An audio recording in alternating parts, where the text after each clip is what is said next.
Les Français ont beaucoup de mal à franchir. L'année dernière, il disputait le tournoi à destination et il remportait le 9e Grand Chelem de l'histoire du rugby français avant de quitter l'aventure au mois de juin dernier. L'ailier du Castres olympique, Marc Andreu, plus motivé que jamais, espère toujours disputer la Coupe du Monde. C'est notre rencontre de la semaine.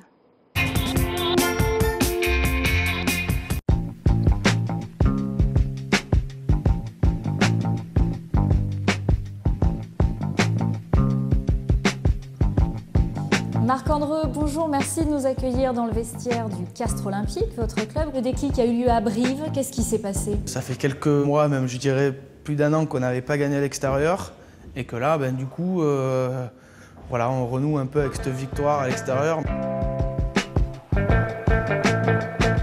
La bataille pour la qualification commence à s'intensifier. Comment vivez-vous cela à l'intérieur du groupe?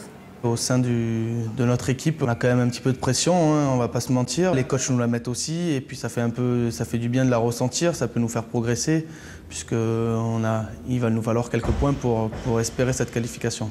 Vous avez été nombreux au sein de votre club à réagir au manque de reconnaissance médiatique de votre club. Vous en souffrez vraiment?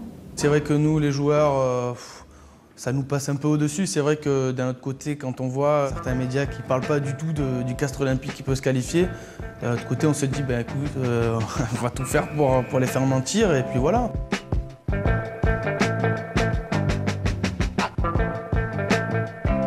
Vous avez dit que c'était plus difficile pour vous d'être performant cette année, que vous étiez plus attendu, qu'on défendait plus sur vous, que vous aviez moins d'espace pour vous exprimer.